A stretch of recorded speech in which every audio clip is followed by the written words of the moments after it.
ಸಿಡಿದೆದ್ದ Mrityunjaya Kannada news channel ತಪ್ಪದೇ ವೀಕ್ಷಿಸಿ, like ಮಾಡಿ, ಕಾಮೆಂಟ್ ಮಾಡಿ, ಶೇರ್ ಮಾಡಿ, ಸಬ್ಸ್ಕ್ರೈಬ್ ಮಾಡಿ.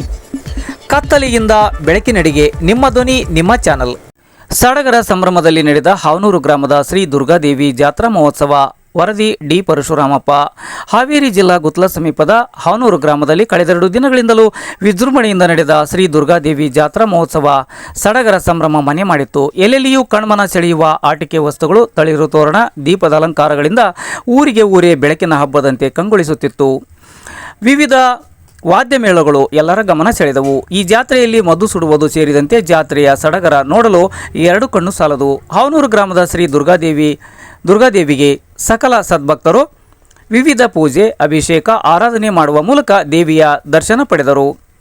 ಈ ಸಂದರ್ಭದಲ್ಲಿ ರವಿಕಿರಣ ಸೃಜನಶೀಲ ವಿಕಲಚೇತನರ ಸಂಘದ ರಾಜ್ಯ ಮಹಿಳಾ ಅಧ್ಯಕ್ಷರಾದ ಸೌಭಾಗ್ಯ ಬಸವರಾಜ್ ಮುಷ್ಟಿಗೇರಿ, ರಾಜ್ಯ ಪ್ರಧಾನ ಕಾರ್ಯದರ್ಶಿ ಪ್ರಭು ಹಾವಳಿ, ವಿನಾಯಕ ಕನ್ವಳ್ಳಿ, ಬಸವರಾಜ್ ನಂದ್ಯಾಲ್, ಲೋಕೇಶ್ ಕನ್ಕೋಡ್, ಸುಭಾಷ್ ಗೊರವರ್, ಪಾಂಡುರಂಗ ಬಿಗೇರಿ, ರಮೇಶ್ ಕಣಿವಿ, ಶ್ರೀಕಾಂತ್ ಡೊಳ್ಳಿನ್, ರವಿ ಮಟ್ಟಿ, ಚಿಕ್ಕಪ್ಪ ಪಾರಿ ಅಂಟಿ, ಪ್ರವೀಣ್ ಗೊನ್ನೆ, ಬೀರಪ್ಪ ಗೊನ್ನೆ, ಉಳಿದಂತೆ ಎಲ್ಲ ನಾಗರಿಕರು, ಗ್ರಾಮಸ್ಥರು, ಹಿರಿಯರು, ಕಿರಿಯರು, ಮಹಿಳೆಯರು ಹಾಗೂ ಯುವಕರು, ಮಕ್ಕಳು ಹಾಗೂ ಊರಿನ ಸಾರ್ವಜನಿಕರು, ಗ್ರಾಮಸ್ಥರು ಈ ಜಾತ್ರಾ ಮಹೋತ್ಸವದಲ್ಲಿ ಪಾಲ್ಗೊಂಡು ಕಾರ್ಯಕ್ರಮ ಯಶಸ್ವಿಗೊಳಿಸುವ ಜೊತೆಗೆ ಸಡಗರ ಸಂಭ್ರಮಿಸಿದರು.